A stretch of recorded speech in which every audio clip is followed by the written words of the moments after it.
gente convidou a participar conosco aqui do nosso All News a doutora Luana Araújo. A gente chamou ela para falar sobre a dengue, né? Ela é médica que acompanha super, infectologista, inclusive. Mas imagino até que ela gostaria de dar um pitaco a respeito dessa questão da violência ou não, doutora Luana Araújo. Muito obrigada por estar aqui. A gente está falando sobre a questão até de estupro, né?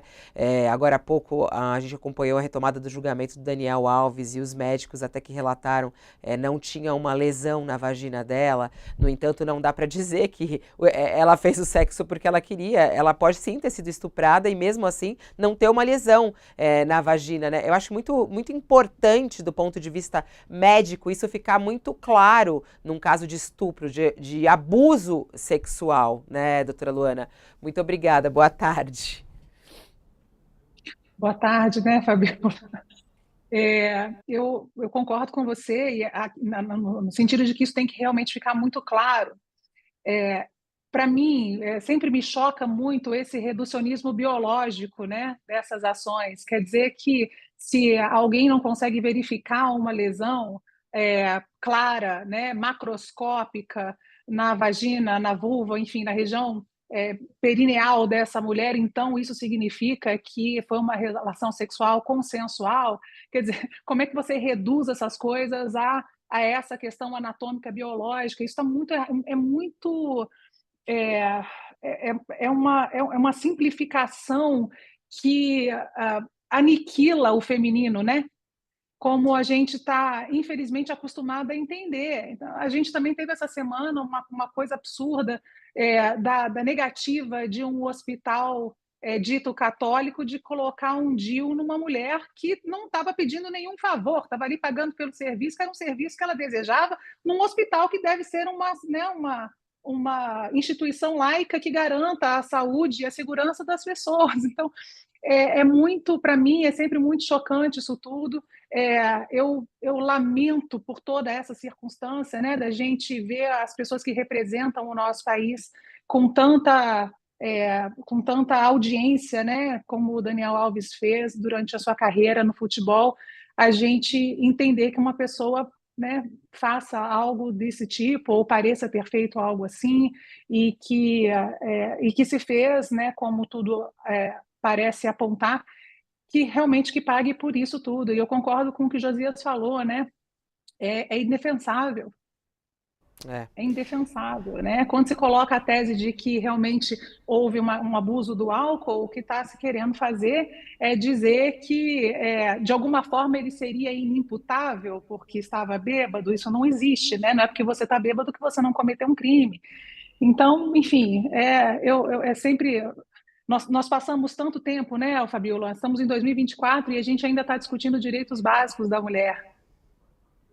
Todos os dias, discutindo coisas básicas, Exaustivo, né? reiterando a nossa existência, mostrando que a gente precisa estar aqui, que nós estamos aqui, que não podemos ser reduzidas, né, a uma parte do corpo ou uma função biológica. É uma luta, é uma luta. Por isso que eu passei a palavra, eu queria ouvir o desabafo, porque que é isso, é muito importante. Vamos à nossa manchete principal, doutora Luana Araújo, preocupação com a dengue no país. É tão maluco a gente pensar nisso, né? A dengue, como o Brasil não consegue superar isso. E mais, né? 2024, aí entrando num ano com uma preocupação absurda, não tem vacina para todo mundo, priorizaram as crianças, os jovens de 10 a 14 anos, algumas cidades. E aí eu lhe pergunto, para se preocupar? Qual é a gravidade disso, do que estamos vivendo nesse momento? É possível fazer mais do que está sendo feito? Sua análise. Para se preocupar, sim, obviamente. O ano passado a gente teve o pior ano de dengue da história do país, né, com 1,6 milhões de casos. Esse ano as previsões partem de 1,7 até 6 milhões, uma previsão média de 3 a 4 milhões de casos de dengue. É claro que quanto mais casos a gente tiver, maior a chance a gente tem de ter casos graves. Isso significa que há uma enorme chance da gente ter uma sobrecarga dos sistemas de saúde, o que já está acontecendo nos estados que decretaram emergência, tá certo? Então, Rio de Janeiro, Minas Gerais, Acre, o Distrito Federal já estão com os seus sistemas de saúde assoberbados. A gente tem o carnaval, né, que a dengue não é uma doença, obviamente, de transmissão respiratória, mas a gente tem a circulação de muitas pessoas em ambientes onde o mosquito está conseguindo se proliferar com muita facilidade, né? Essas capitais, a gente tem o Carnaval de Belo Horizonte, que é enorme, a gente tem o Carnaval do Rio, que é enorme, são cidades que estão sofrendo muito com isso, e depois a gente tem a dispersão desses foliões para sua cidade de origem, muitas vezes, então eles também podem levar esse vírus para uma circulação maior pelo país. Quer dizer, a gente tem uma questão clara climática de muito calor e muita chuva, o que não só é positivo para a proliferação do mosquito, como acelera nos níveis que a gente está vendo. Essa proliferação acontece num período menor do que o habitual, portanto, a gente tem uma carga de mosquitos por aí muito mais ostensiva do que a gente esperaria para condições climáticas habituais. A gente tem a reintrodução de 2 sorotipos que não circulavam há muito tempo no país, um há 15 anos, outro há cerca de 8 anos. Ou seja, a gente não tem só o 1 e o 2 que foram responsáveis pelos casos do ano passado, mas também agora o 3 e 4, que fazem com que grande parte da nossa população esteja completamente vulnerável à dengue. A gente tem casos acontecendo num número muito maior no sul do país, o que também não era uma tônica das nossas epidemias anteriores, mas que acontece agora por conta das questões climáticas e também por um despreparo em termos de comunicação com a própria população, dizendo o que a população precisa fazer, como que limpa. Lembra a todos que 75% dos focos do mosquito estão dentro dos domicílios, então é preciso a participação popular, mas é claro que os gestores têm que fazer a sua parte, né? Então, se a gente pegar, por exemplo, gestão do DF, a gente sabe que ano passado houve uma dispensa de um número enorme de agentes comunitários de combate a endemias, né? Com uma reposição muito pequena desses agentes para fazer esse trabalho todo. A gente também sabe que grande parte da população, por questões político-ideológicas, não permite que esses agentes entrem em casa para poder fazer o seu papel e ajudar nessa questão. Final das contas, Fabiola, a gente tem um cenário bastante complexo, bastante difícil, multifatorial. É impossível você tratar a vacina como uma bala de prata. Já não seria isso num cenário comum. Nesse cenário que a gente tem no Brasil hoje, muito, muito menos. Então, se a gente não investir em estratégias múltiplas, a gente não vai conseguir minorar esse problema que a gente está enfrentando esse ano. Agora, nessa linha, doutora Luana, da estratégia múltipla, a senhora já mencionou a negligência cometida aqui no Distrito Federal, há problemas em outros locais, há uma responsabilidade muito grande aí de governadores e prefeitos, né? E estamos tratando de uma combinação, né? Muita chuva com onda de calor. Mas, de novo, estamos diante de uma lamentação depois do fato, né?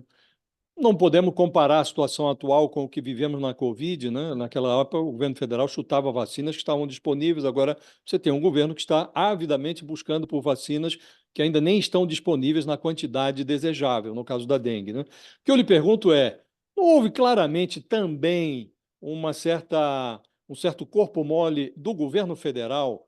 Ontem foi a ministra em rede nacional para dizer, olha, é hora de nós nos mobilizarmos. Não, não é hora agora, era hora lá atrás, não é? Não houve uma reação tardia a um fenômeno que, de certa maneira, poderia ser previsível diante do que enfrentamos em relação à dengue no ano passado? De certa forma, não. Foi completamente previsível, Josias, né? O ano passado, em 2023, a gente já sabia, as previsões já apontavam que 2024 seria um ano grotesco, né? Por assim dizer, com relação à dengue. Então, sim, a gente poderia ter antecipado muitas dessas medidas, né?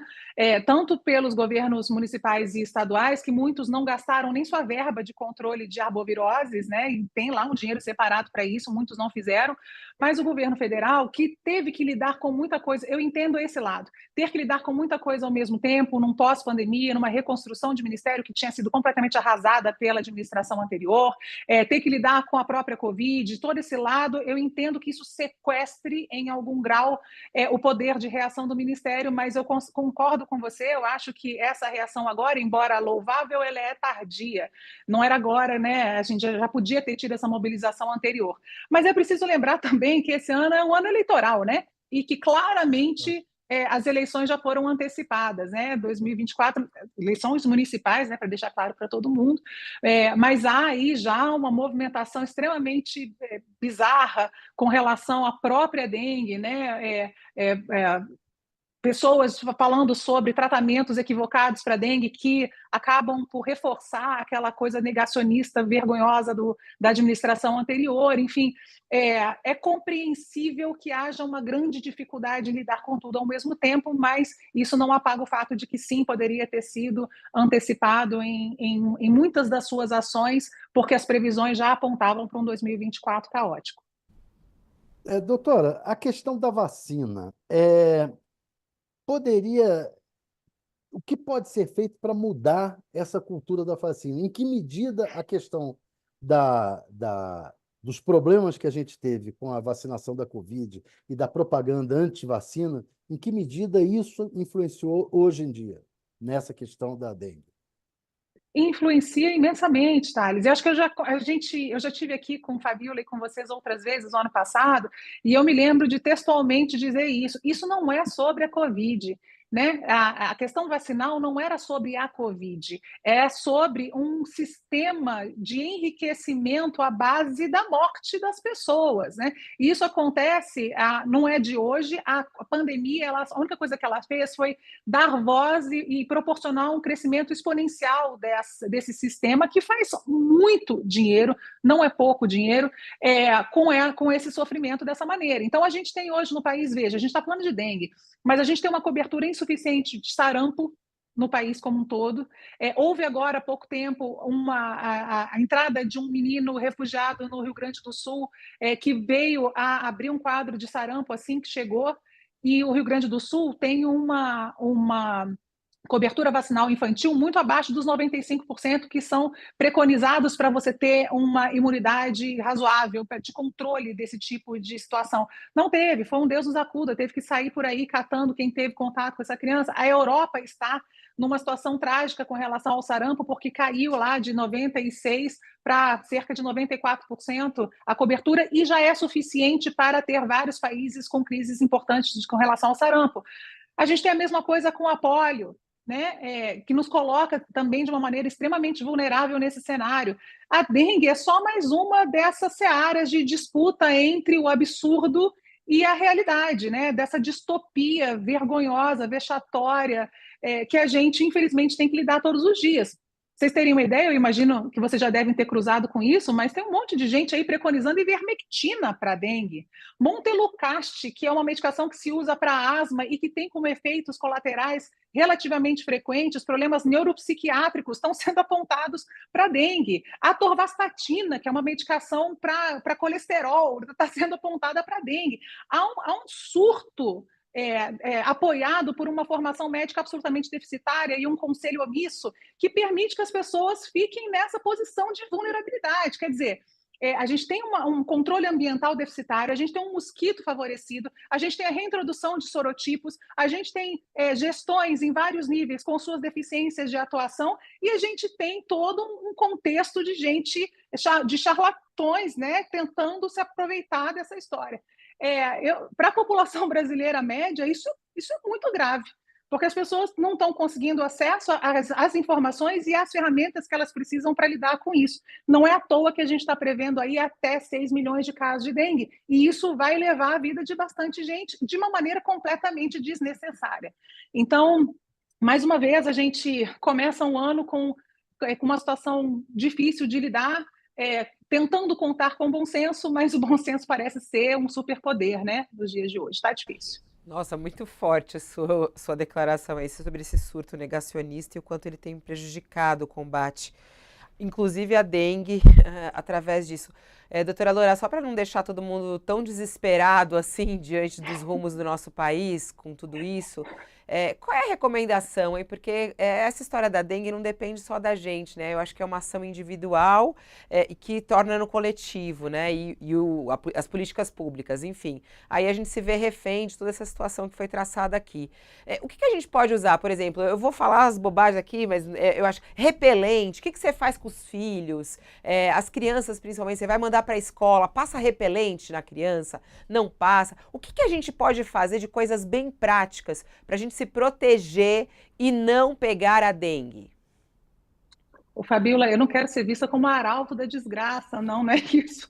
Mas, assim, na hora, a gente precisa deixar as coisas claras para as pessoas exatamente entenderem até a importância das medidas individuais, né? Que hoje, no fundo, é aquilo que a gente mais confia, né? É no discernimento, no bom senso individual, da forma como as pessoas conseguem se proteger. Então, vamos lá, né? O que a gente tem contra a dengue? A primeira coisa é, de fato, entender que o mosquito voa baixo e voa curto. O que é voa baixo e voa curto? Ele voa naquela vizinhança. Então, se tem alguém na vizinhança com dengue, você pode ter certeza que o foco está ali, na sua casa ou na casa vizinha. Então, é importante a gente fazer pelo menos uma vez por semana uma ação de dar uma revisitada naqueles locais onde a água pode estar parada, cuidar de lixo, ralo, vaso sanitário que não está sendo usado, coletor de degelo de geladeira, né? Todas essas coisas que a gente pode fazer dentro de casa. Então, esse é o controle ambiental pessoal que a gente consegue fazer. O controle da sua exposição individual pode sim ser feita com repelente. Então, existem repelentes que são feitos à base de várias substâncias diferentes, todos eles funcionam, tá bem? A grande diferença entre eles, muitas vezes, é concentração, e isso não significa que ele é mais forte ou mais fraco, significa que ele vai durar mais ou menos tempo de proteção daquela passada que você deu. Então, é importante olhar, né, comprar esse repelente, olhar as instruções e ver por quanto tempo ele é válido.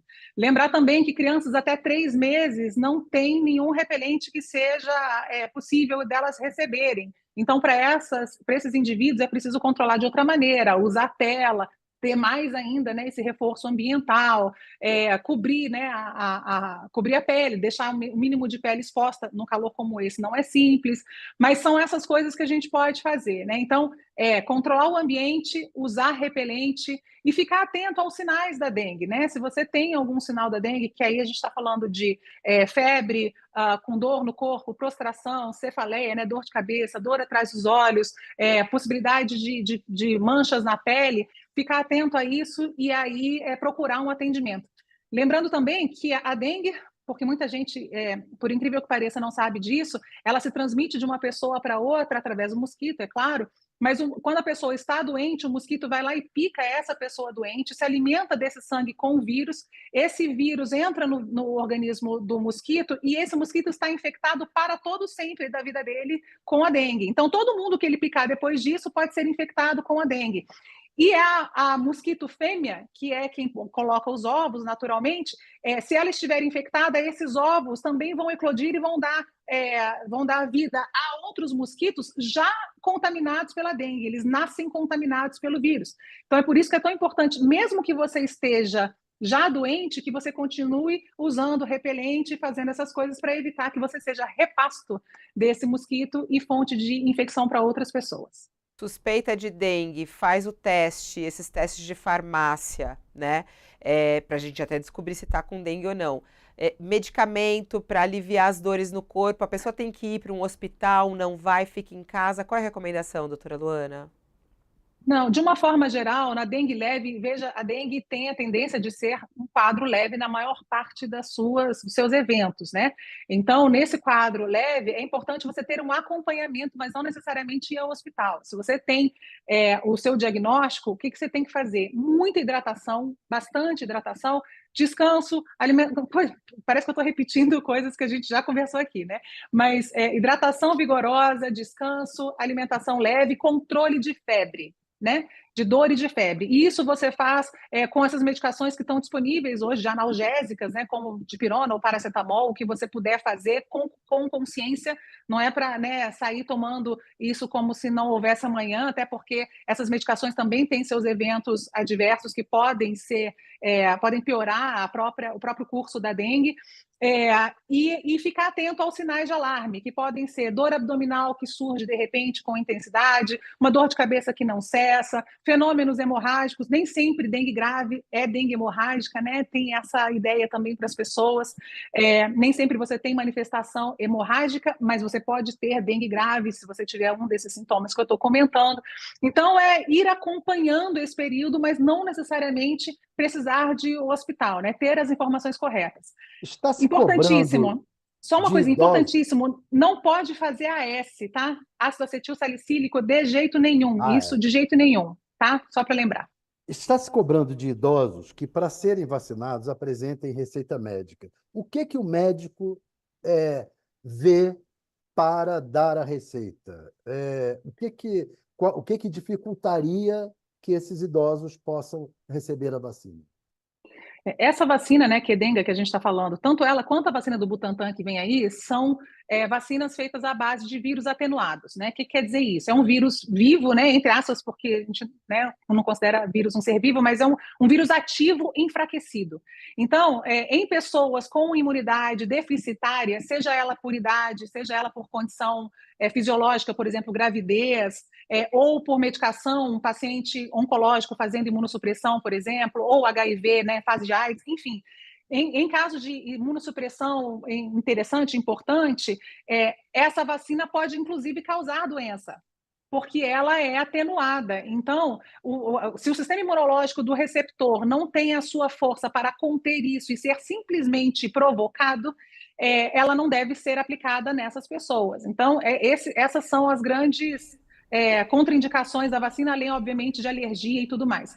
Mas no idoso, o que acontece? Alguns países europeus, a própria Argentina, liberaram já essa vacina para acima de 60 anos, a depender do risco do paciente, né? Aqui no Brasil, a Anvisa liberou até os 60 e aguarda da Takeda, que é a fabricante, mais dados de segurança e eficácia nessa população. Mas você não pode botar todo mundo acima de 60 na mesma caixa. Então, tem gente que tem uma dificuldade imunológica importante depois dessa idade, tem gente que não tem. Então, o médico que for se responsabilizar por essa indicação, ele precisa avaliar majoritariamente a função imunológica desse paciente. Ele tem condições de receber isso sem que isso signifique uma ameaça importante para ele, né? Ao invés de ser uma ferramenta de prevenção? Se isso for positivo e essa pessoa morar numa área em que o risco é muito aumentado, aí vale a pena pensar em fazer a vacina, lembrando que não pode abrir mão das outras medidas, né? Porque, enfim, a gente já comentou sobre a tragédia que é ter esse mosquito circulando dessa forma. Doutora Luana Araújo, muito obrigada por estar aqui. Eu fico encantada de te ouvir falar, porque é de tanta clareza. Eu acho tão importante ter uma profissional na área da saúde que se comunica dessa maneira e traz tantos ensinamentos conosco. Obrigada por compartilhar seu conhecimento e os alertas e as suas preocupações aqui com todo o Brasil. Um beijo e até a próxima. Eu te agradeço muito, Fabiola, e a todos vocês pela oportunidade. Se você me der 10 segundos, eu só queria dizer uma coisa, né? Eu me pronunciei sobre, principalmente, a questão das crianças terem o seu cartão de vacinação incompleto como uma possibilidade de matrícula nas escolas. Isso vem acontecendo no país, eu imagino que vocês tenham comentado. E recebi uma tonelada de ataques monstruosos, sórdidos, misóginos, de toda a ordem, nas minhas redes sociais. E aí eu queria só dizer para as pessoas que isso não tem o menor sentido, isso não conecta, isso não muda o fato do que a gente faz e do que a gente tem que fazer. Isso, na verdade, pelo contrário, isso me dá ainda mais força de fazer aquilo que é o correto, que é o justo, que é o certo, que é o ético, de acordo com o meu juramento que fiz e repito todos os dias. Então, era só para dizer isso. Contem sempre comigo com relação a tentar esclarecer o máximo possível para as pessoas e a gente segue o baile, né, Fabiola? Um beijo grande. Porque é uma violência, né, contra a ciência, contra tudo que a senhora estudou. Então, é muito duro. Força, tem a nossa solidariedade. Incansáveis eles, incansáveis nós, já diria uma grande amiga minha. Vamos embora. Estamos juntos aqui com Josias e Thales também, que já falaram sobre esse assunto. Um beijo, doutora Luana, até a próxima. Já dou tchau também para o Thales e para o Josias. Obrigada, turma.